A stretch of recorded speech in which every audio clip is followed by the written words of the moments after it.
زۆر پێمان باشە ئەم جۆرە فیستیڤاڵانە بەردەوامی هەبێ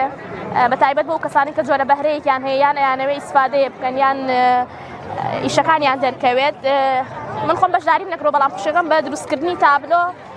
بەشداری کردو و ئینجا لەسەر ڕوخساری مناڵیش دەتوانێت تابلۆ بکێشێت ئیشی ئێمە تابلۆ بوو دووەم جار لە پاییزەکەشا بەشداریمان کرد.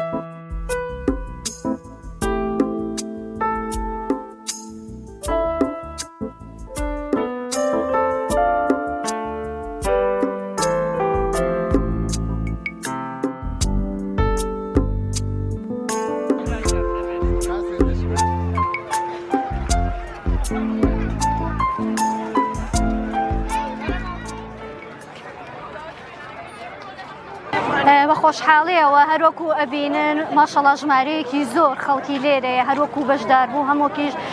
سەردانی کرد ئێمە وەکو سەرپەرشتیار وەکو ڕێخەری ئەم فستیڤاڵە خۆمان بە خۆشحاڵ دەزانین کە ئەم خەڵکە بەم شێوەزە جوانە پێشوازی لێ کردوین ئێمە وەکو دەستەی خانمانی دەستڕەنگین لە قەزای شارەزوو ساڵانە هەڵدەستین بە ئەنجامدانی کۆمەڵێک چالاکی و فستیڤاڵ هەستاین بە ڕێخستنی یەکەمین فستیڤاڵی بەهارە کە نزیکەی 40 پیشەوەر و خانم و دەستڕەنگین لە سنوورەکە و چواردەوری بەشداریان کردووە بە کۆمەڵێک کار و چالاکی جیاواز وەکو دروستکردنی جلوبەرگی کورد و چنین و ئەکسسوارات و خواردن و هونەری تابلۆ و هەڵکۆڵین لەسەر تەختە.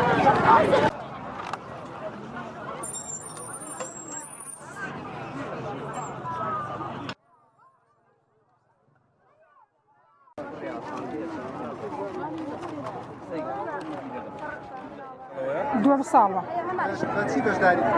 وڵا بە خواردن بە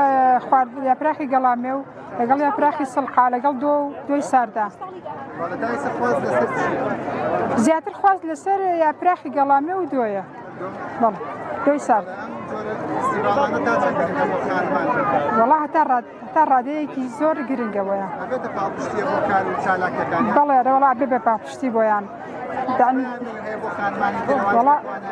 وڵا پەیامم ئەوەیە کە ئەوانەی کە توانەیان هەیە و ڕێگریان نییە بێن بەشداری بکەن لە فستیڤاڵانە.